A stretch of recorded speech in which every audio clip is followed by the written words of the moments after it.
विवेकी कहूँ क्या कहूँ। अब संचालक जी और दूसरा सज्जन माताएं बहनें सभी को मेरा आदर करे प्रणाम। जय श्री कृष्ण जय श्री राधे।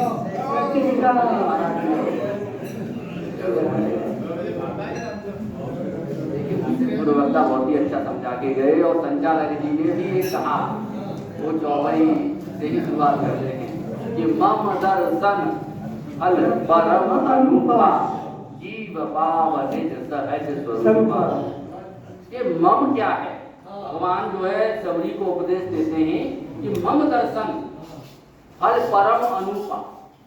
उस राम के दर्शन अगर हो जाए तो जीव उससे अभिन्न हो जाता है। जानत तुम्हें हो जाए। इसका अर्थ ये है कि राम रूपी ब्रह्म से जब जीव मिलने को जाता है तो वो जीव नहीं रहता, वो ब्रह्म ही स्वरूप हो जाता है।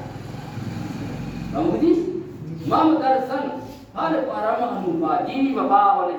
वो अपने सहज स्वरूप को प्राप्त होता है। जीव अभी क्या सोच रहा है कि मैं देह हूँ, मैं मन हूँ, मैं चित्त हूँ, मैं जीव हूँ, मैं फलाना हूँ, ढींग हूँ, पता नहीं क्या क्या। वो इस संसार में इतना व्याकुल हो गया है कि वो अपने को ही संसारी मानने लग गया है। जैसे एक उदाहरण के द्वारा तो भैया घटा पेटा तो उदाहरण दूंगा मैं, नहीं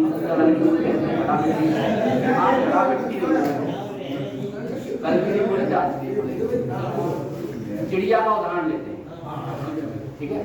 एक चिड़िया जो है अपने को हमारे इनके यहाँ पे महाराज जी के यहाँ पे शीशा लगा हुआ है, उसमें देख करके बार बार चोंच मार रही, बहुत परेशान हो गई बेचारी।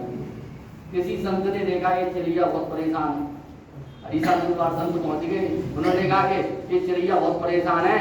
तो प्रमुख जी से बोले, अरे प्रमुख जी तुम चिड़िया को बहुत परेशान कर रहे हो, आप इस पर चदराई डाल दो, कोई चादर डाल दो शीशे पर। तो उन्होंने चादर उस पर डलवा।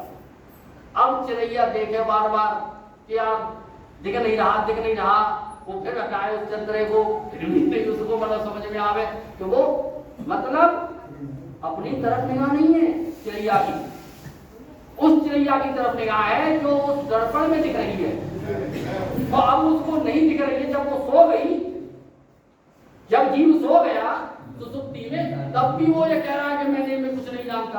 अब वो फिर देख रहा, फिर उसको जब जागृत में आता फिर वो टटोलता रहता है बाहर की चीजों को। तो हम भी उसी प्रकार से चिड़िया की तरह हैं, चिड़िया की तरह हम जो है भ्रमित हैं। और ये जब भ्रम हमारा टूटेगा ज्ञान से, तो हमको जब वो जो हमारे शिवनारायण उन्होंने बताया महाराज जी ने, बात सत्य है, न मैं है न तू है, सिर्फ है। मैं का भी मैं पना है और तू का भी तू पना है। दोनों मैं और तू दोनों है में अध्यस्त है। मैं और तू ये दोनों ही मिथ्या हैं, अध्यस्त हैं उस अधिष्ठान रूपी ब्रह्म में। न मैं है न तू है।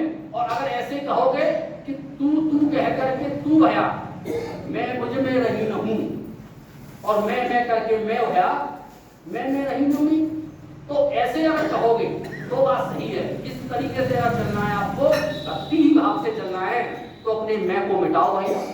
और जिस दिन आपकी मैं मिट गई ना, तो वो सबकी जो मैं है, जो सर्वोहम है ब्रह्म, वो समझ में आ जाएगा। वो राम, गंगा जी को राम। जीव क्यों कहते हैं? डॉक्टर महाराज बहुत काल कीजिए सत्संग, आसान नहीं है, बहुत काल कीजिए सत्संग का। सब गाँव में बहुत तर्क और वितर्क, जब तर्क कीजिए वितर्क मत कीजिए। अपनी उसमें तर्क दे सकते हो अपनी भक्ति के रूप में, लेकिन वितर्क नहीं दे सकते। फिर हनुमान जी को क्यों बोलते, हनुमान जी क्यों कहते? हनुमान जी ने जब कहा कि दसों चराचर जो चराचर जितना भी है वो सब राममय ही है, तो राम से क्या वो अलग है? जो कह रहा है, जो हनुमान जी बोल रहे हैं, अलग नहीं है ना? अलग है तो नहीं, केवल और केवल मान्यता है, केवल और केवल मान्यता है। और ये विषय जो भगवान श्री कृष्ण ने गीता में कहा है, मैं तो उसको बहुत अच्छा मानता हूँ। उन्होंने दूसरे अध्याय में ही अर्जुन को बोल दिया कि जब जब हे अर्जुन, जब तेरी बुद्धि इस मोह रूपी दलदल से, मतलब अज्ञान रूपी दलदल से निकल जाएगी, जब तू मेरा रूप स्वरूप होकर के गीता का अध्ययन करेगा ना, तो जब वो रामचरित्र के जो मणिका है ना, और जो कृष्ण चरित्र के जो वो हैं, वो नजर आ जाएंगे, पूरा शास्त्र आपके लिए खुल जाएगा। और वो आप उसमें टिक के तो देखो, लेकिन आपका क्या है, आपकी अहंकार इतना बड़ा हुआ है कि वो बना हुआ बैठा है, किसी में तू बड़ा बड़ा है, तू है, और तू है तो मैं भी आ जाएगा फिर उसमें। तो मैं में जो मैं बना है और तू में जो तू बना है, वो मेरा मतलब उस ईश्वर का ही है, उस परमात्मा का है। ईश्वर भी नहीं कहना चाहिए, ब्रह्म चेतन तत्व कहना चाहिए, जो सबका आधार है, सर्वाधार है, जिसके होने से सब सिद्ध होता है, जिसके होने से ज्ञान और अज्ञान सिद्ध होता है। बिना हो सके तो आप छोड़ ही नहीं सकते थी। तो हाँ जी, बहुत कम समय होता था, यही शब्दों के साथ, ठीक है, इन शब्दों के साथ